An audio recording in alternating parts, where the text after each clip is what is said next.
All right, kids, we are going to get started and welcome back to lesson number 7. Wow, you've been through 7 lessons. Congratulations. And I hope you are learning a lot. And so I gave you 2 projects to do.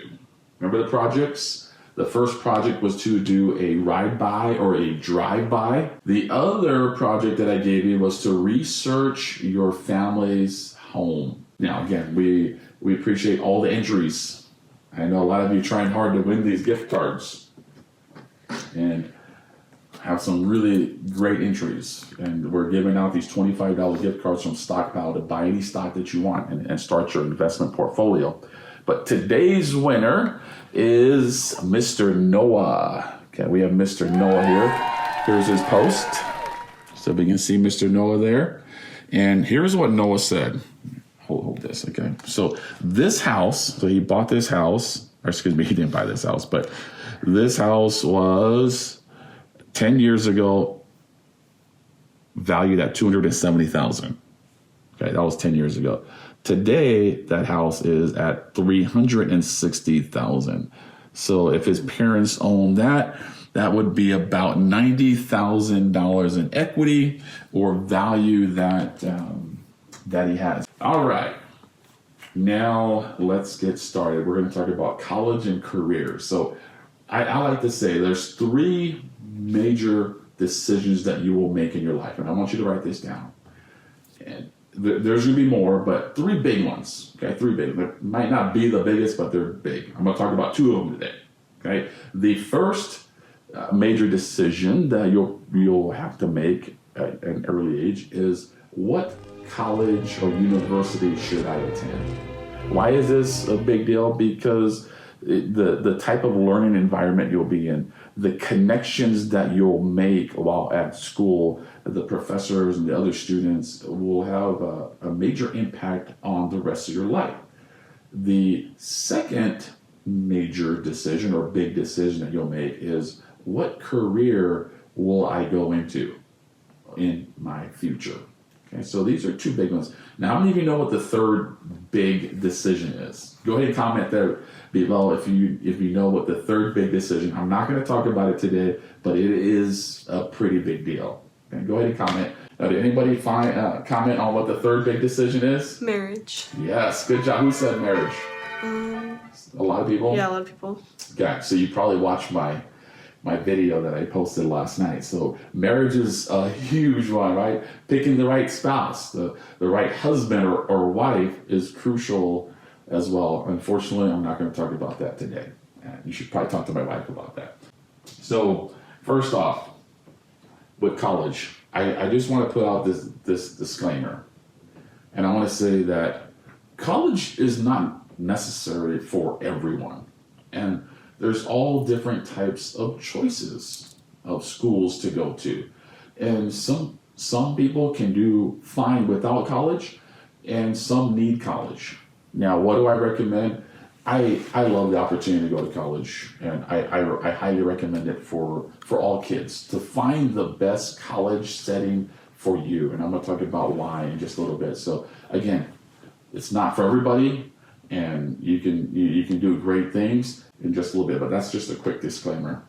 Now let's talk about why college. And I have 4 reasons why I suggest going to college. Okay, number 1 is obviously the education. The education that you'll receive will help you. Anytime you get education, you become smarter. It helps you to get, remember we talked about jobs, buying good investments, starting your own business, and different things in life. Education is crucial, okay? The second reason is because of connections. Connections.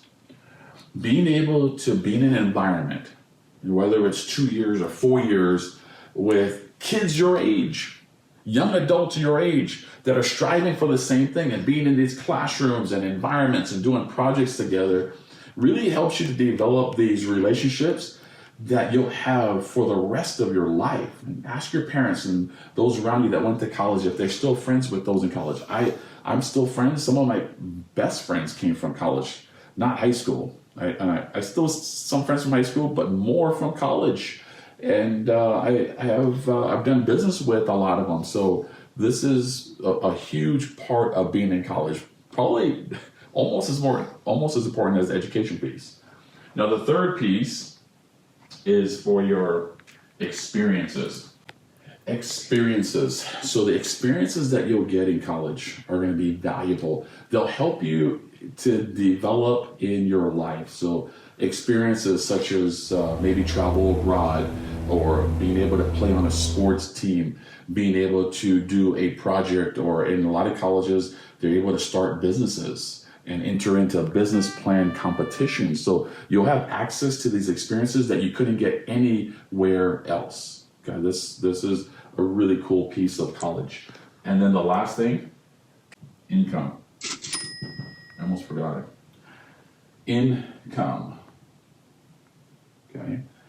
Here's the deal with college, and these are reports as they've studied people that went through college, and they do these charts. Okay, so those that did not graduate from high school, did not do high school, income level is going to cap about here, and those that have a high school degree, they start to go up, and then they have a 2-year degree, and then a 4-year, and then graduate school. So typically, and this is on average, is not for everyone, because I didn't really fall into that category as well. But in general, across our population, the higher up you go in education, the higher income you'll be able to provide for your family. Okay, that's just a general rule. Okay, so now we're going to talk about number 3, the types of colleges. So really, we're going to break down colleges into 2 groups, because there's a lot of different variety of colleges. So the first group is what we call the 2-year college. So a 2-year college is like a junior college or a community college. And these are a little more accessible. They're around the country. Typically, they're lower cost than a bigger university, so tuition's cheaper. And it's usually for people that work or live in that community. They don't necessarily live on campus, and they work, and they come to class, and they're trying to earn an associate's degree. Okay, so an associate's degree is a 2-year degree. Also in this category would be like trade school. So if you're going to learn a certain type of tech. Now the other bucket is what we call the 4-year or university. So college and university, basically the same, 4 years. This is the one that you're probably more familiar with. Like you hear of the Harvards, the Michigans, UCLA, for those of you in Hawaii, University of Hawaii, our Pennsylvania folks that are on today, Penn State. These are all the big schools, 4-year colleges. They're pretty popular. And of course, there's smaller schools. And then there's private, and there's public colleges and universities. There's all women. There's all black schools. There's different types of like liberal arts colleges that just focus on a certain field. So there's many, many, many choices, and they all fit within those 2 buckets. Okay. Now, there's also another type of college that I want to talk about, which is what we call online schools. So online would be like, you probably see the commercials, University of Phoenix. There's schools that you can do online programs and be able to get an associate's degree or a bachelor's degree. And then they're starting to be more prevalent now, where you can go on and get a master's and other things, and then you'll do part of your work on campus. So online is continuing to grow, and that's also another good option depending on where you live. And then the last one I want to talk about is graduate schools. Okay, graduate schools typically come after 4-year colleges, where you go on to go get a master's degree, an MBA. You go on to get your doctorate or a PhD. These are schools that, maybe you're going to go to medical school to become a doctor or a dentist. Those are graduate type schools. Okay. Now, I I want to talk about leveling up, right? Every one of you play games. And so we're going to talk about leveling up here. And here is the chart of how things work. Okay, so typically you'll have your associate's degree, which is your 2-year. And then the next level up is your bachelor's, your 4-year degree. They call them BS. Sometimes they're BS, bachelor's degree. Then you go up to your master's, or you might be able to get an MBA for business. And then after that is your doctorate or PhD. And that's how you level up in the education game, okay? Associates, bachelor's, master's or MBA, graduate school, and then you can go on to get a doctorate or a PhD. And it's kind of like what I outlined here, okay? So I have a friend of mine. He works for us at 101 Financial. His name is Dr. Stamp. He's a really, really cool guy. He has 2 PhDs. He has 2 PhDs. So I call him the walking Google. He's so smart. He actually invented, the Lay's baked potato chips. He did those. He invented that. He's invented many, many things. So education can really pay off. Like I said earlier, I'm a huge believer in education. So my challenge to you is try to get into the best school you possibly can. You're going to shoot for. So we're going to talk about that now, okay? So actually, we're going to talk about how to pay for college first, number 4. How do we pay for college? Because is college getting more expensive today? Absolutely. College is growing faster. The tuition is going up faster than the economy, faster than inflation. And so these schools like to charge a lot for what they offer. So I have 5 ways that you can pay for college. Number 1 is what we call grants. Grants are funds for college that don't need to be paid off.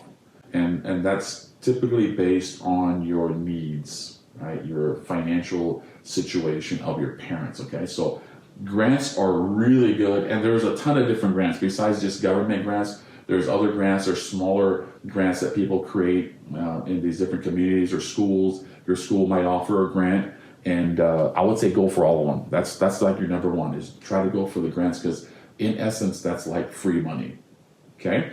The second way to pay for college is through scholarships. So scholarships, and probably the one that you think of the most is like athletic scholarships, whether you play football or basketball or tennis or golf or rugby or whatever it is. A lot of people think about getting into college and having it paid for with a sports team, sports scholarship, which is great, and I think those are awesome. But there's also academic scholarships. There's tons of different scholarships that are out there, and if you go online, you can search for the schools that you're going to, talk to your counselor once you get to high school. And if you're not in high school yet, keep these notes, but remember to talk to your counselor when you start to get into like your sophomore year, for sure your junior year, so you can be aware, even earlier if you can. Okay, so tons of different scholarships, academic, ethnic, and more. And again, scholarships don't need to be paid back. This is, again, free money. The next thing I'm going to talk about is work.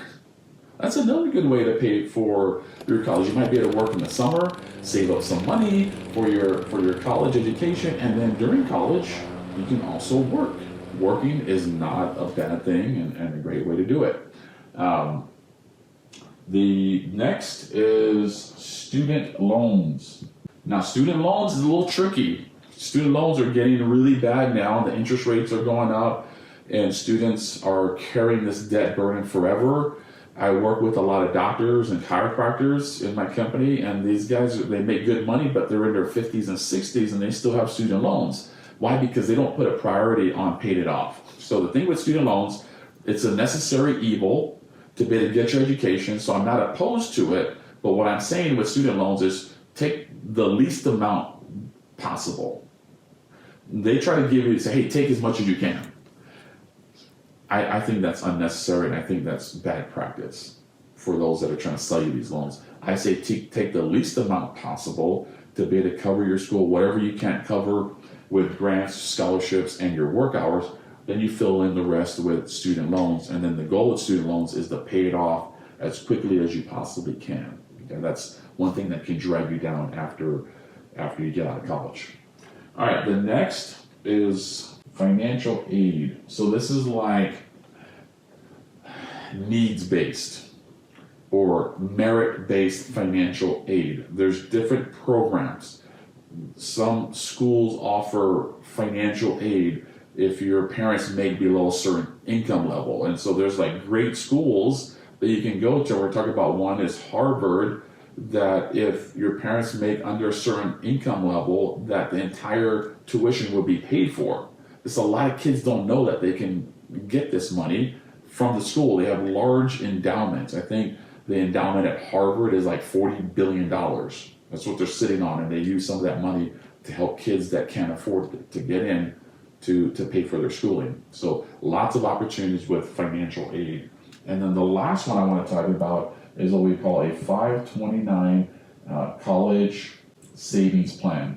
So a college savings plan, a 529 college savings plan is like a stock investment program that your parents can start for you when you're young, and they can invest a little bit of money every month. It'll grow tax-free, and you can pull it out without having to pay any taxes for only use of things for school, right? For tuition and books and different things. So this is another way to fund your college. It does take time to grow. It is based on the stock market, so it can go up and it can go down. So be aware of that.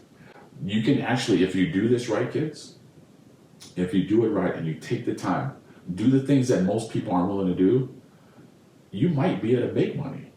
So in Uncle's case, I actually brought in more money from my grants, my scholarships, and basketball and work than I had to pay for college. And that included everything, my tuition, my books. It included my housing and food. And so every semester I would have some extra money. And back then, my family was having a hard time.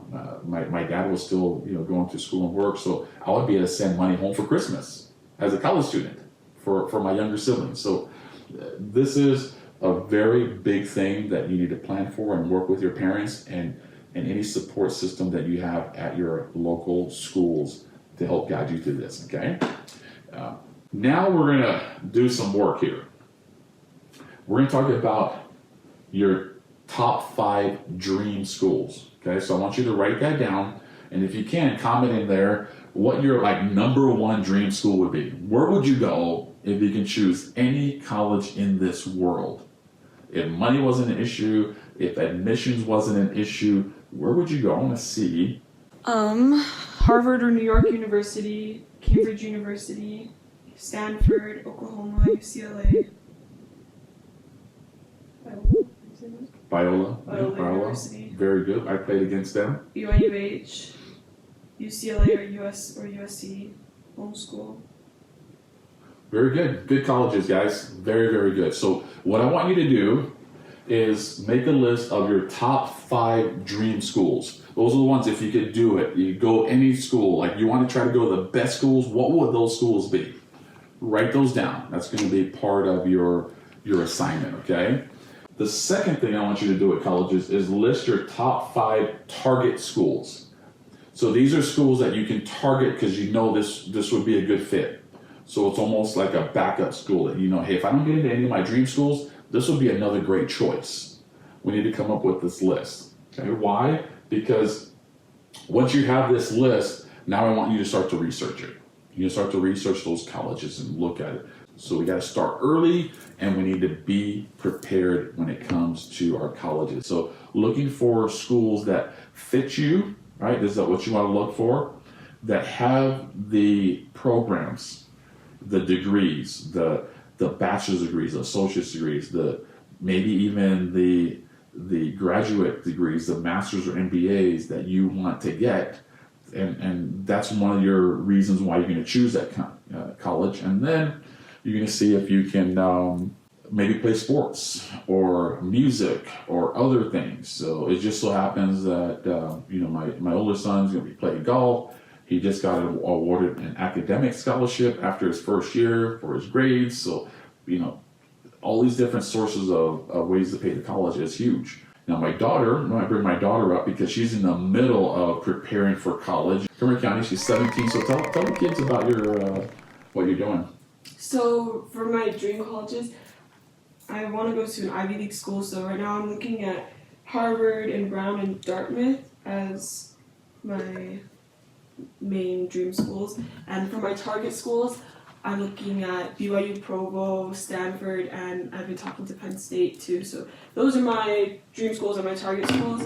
And to get to that point where I can even get the opportunity to get into those schools, I've been doing my ACT studying. I've just been trying to do at least 2 to 3 hours every day and get studying with that so I can get my score up. And then ever since I started 7th grade, my parents have always told me and my siblings that we have to get the best grades we can get and always get A's and just try our best. And so I've done my best to keep my GPA up and get my good grades, and then on top of that, just my extracurriculars. And I dance hula, I do rugby, I do a lot of service, and I have a club that I started at my school. So all of that just making myself well-rounded to be able to get into colleges.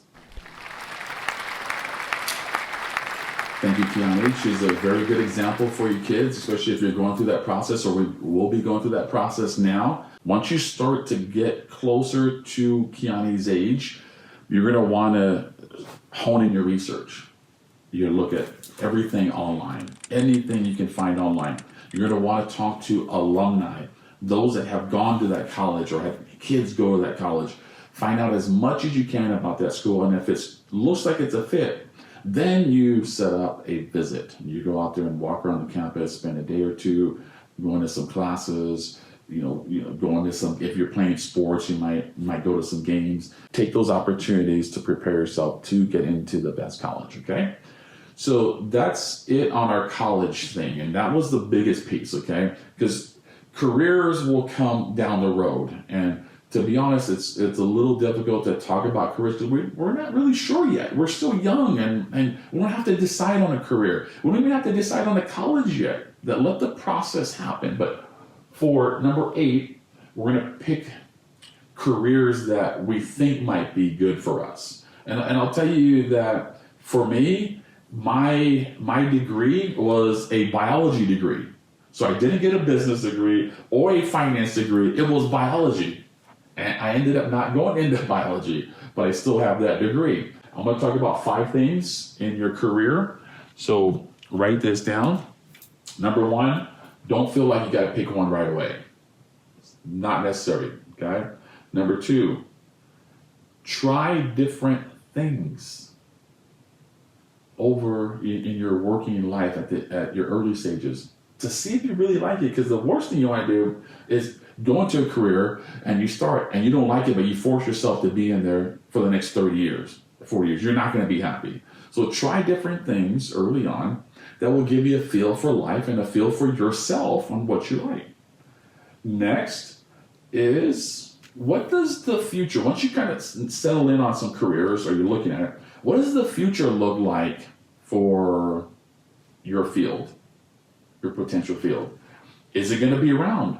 Is technology going to change the way we do things, right? Eventually, you'll want to find something that you love, something that you absolutely love to do and that you're passionate about. And we talked about this earlier. So when you find something you absolutely love, you will never work another day in your life. You will never work again. Why? Because you love it so much, it's not considered work. And then lastly, there's a million different careers that you literally can choose from, like a million, okay? What I want you to do is read about these careers. So settle in on a few that you think are interesting. Read about it. There's tons of information online that you can read for free. Next is talk to people in that career, that occupation. Find out about it. What do they like about it? What do they don't like about it? What is the pay like? What are the advancement opportunities like? And then the last thing is check with your connections, your network of people. So your family and some of your friends and their parents, you might be able to get access to get in with some of these people that are in the careers that you're looking at. And if you use that, you'll start to get a good feel for what's out there and what's available. But now as a young kid, I just want you to imagine the world. The world is out there for you, and to be able to do whatever it is you want. If you are a hard worker and you're smart, you're always challenging yourself, there's going to be opportunities for you anywhere you go, okay? But you have to be open to it and keep your mind open. I know we covered quite a bit, and so we're going to start to wrap things up by giving you your financial projects, okay? Financial projects today for your chance to win more gift cards. I'm going to get some gift cards today. Tesla, Disney, Apple, and more. So your first financial project is this, kids. I want you to research your number one dream school. What is at the top of your list? The number one dream school. I want you to research it. So go online, check out their website. They have videos for new incoming students, and they have student life. Maybe they have some sports teams that you want to look at. Okay, and then find out what majors they offer, what degrees they offer. So if you're younger, those are different subjects that you can get a degree in. An associate's, a bachelor's, do they have master's degrees or doctorates? You want to take a look at that, okay? And then look at the cost. Try to find out what the cost is. And there's several things that we want you to look at. Number one is tuition. Or what does it cost to go to school? Then you're going to look at books and fees. They're going to give you an estimate. It's all on the site. It's very easy to find, okay? Books and fees. And then room and board. Okay, room and board means your housing. What does a typical dorm room cost? Food, right, for your meal card. Or if you're renting an apartment, you're cooking out, what do they expect you to pay for that? So you can find all of that on their website. Very, very easy, okay? Now I want you to post a picture of yourself and the logo, or I would love to see you in that picture if you can. If not, just put the logo of the school that you are looking at and just say current tuition and books and fees is $20,000 a year. And put all the costs that we're looking for, and then tag me in it. So tag Uncle Alan on my Instagram or my Facebook, and then hashtag Money ABCs and hashtag 101 Financial to enter into the stock card giveaway. Okay. The second financial project is pick one career that you might be interested in. Okay, pick one career. So let's say you want to be a pilot. Okay. You pick a career that interests you, and then find out a little bit more about what they do and the average salary or income that you can make. Now, you don't need to do any posting about that. Just the colleges for now. I want to see that, but those are the two projects that you have for this weekend. But I thank you for coming, kids, parents. I hope you have a blessed weekend. Please stay safe, be smart. God bless you. Aloha.